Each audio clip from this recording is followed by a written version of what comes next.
Bismillahirrahmanirrahim. Assalamualaikum warahmatullahi wabarakatuh. Salam guru penggerak.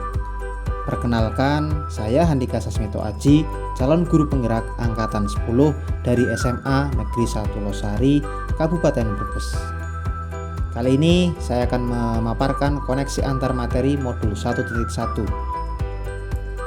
yaitu tentang kesimpulan dan refleksi pemikiran Ki Hajar Dewantoro. Hal yang paling mendasar yaitu antara pengajaran dan pendidikan. Pengajaran yaitu proses pendidikan dalam memberi ilmu untuk kecakapan hidup anak secara lahir dan batin. Sedangkan pendidikan yaitu memberi tuntunan terhadap segala kekuatan kodrat yang dimiliki anak agar ia mencapai keselamatan dan kebahagiaan yang setinggi-tingginya, baik sebagai manusia maupun sebagai masyarakat. Apa yang Anda percaya tentang murid dan pembelajaran di kelas sebelum Anda mempelajari modul 1.1? Pola pikir saya sebelum mempelajari modul 1.1, yang pertama yaitu fokus transfer materi. Jadi saya hanya fokus memberikan materi terus. Yang kedua, hanya melihat hasil evaluasi. Yang ketiga, berpusat pada guru. Yang keempat, tidak peduli pada pemahaman murid. Yang kelima, keberhasilan hanya dilihat berdasarkan nilai KKM. Apa yang berubah dari pemikiran dan perilaku Anda setelah mempelajari modul ini? Setelah mempelajari modul ini, saya menyadari bahwa saya telah keliru dengan pola pikir selama ini dan perlakuan saya selama ini di dalam kelas dan terhadap para murid. Yang harus saya lakukan di dalam kelas seharusnya adalah hal-hal yang secara menyeluruh atau lebih kompleks. Yang pertama yaitu ranah kognitif, yang kedua afektif, yang ketiga psikomotorik dari para murid, yang keempat ada spiritual, ini juga sangat penting, yang selanjutnya adalah sosial, dan terakhir adalah budaya. Harus kita sadari dan harus kita pahami bahwa murid bukanlah sebuah objek. Kalau sebuah objek itu bahwa pendidikan masih berpusat pada guru, tapi ketika murid adalah sebuah subjek, bahwa pendidikan itu adalah berpihak kepada murid. Murid diperbolehkan atau dibebaskan yaitu untuk berpendapat, yang kedua berkreasi, yang ketiga yaitu berekspresi. Inilah hal-hal yang mendasar yang dimiliki oleh murid.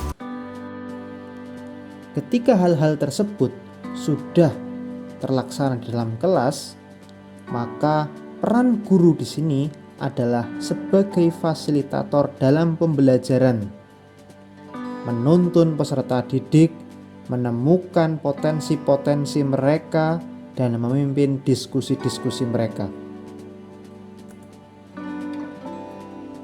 Setelah mempelajari modul ini, saya menjadi semakin memahami. Yang pertama adalah bagaimana cara menghargai perbedaan karakter dari murid. Yang kedua, memahami potensi murid. Yang ketiga, memahami kodrat alam dan kodrat zaman murid. Apa yang dapat segera Anda terapkan lebih baik agar kelas Anda mencerminkan pemikiran Ki Hajar Dewantoro? Baiklah, setelah saya mempelajari modul ini, ada beberapa hal yang akan saya lakukan ke depan setelah merefleksikan pembelajaran yang sudah saya lakukan. Yang pertama adalah merancang pembelajaran yang interaktif dan menyenangkan. Yang kedua, menjadikan murid sebagai subjek dalam pembelajaran. Yang ketiga, melaksanakan pembelajaran abad 21, yaitu pembelajaran yang berdampingan dengan perkembangan teknologi. Yang keempat adalah melaksanakan pembelajaran yang berdiferensiasi. Yang terakhir yaitu pembelajaran yang menampung asas-asas kritis, kreatif, komunikatif, serta kolaboratif.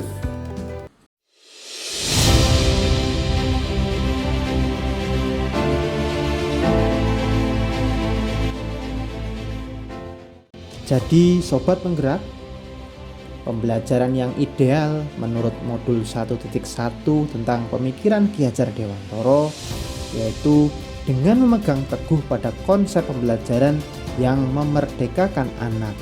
Pembelajaran tidak lagi menuntut, melainkan menuntun.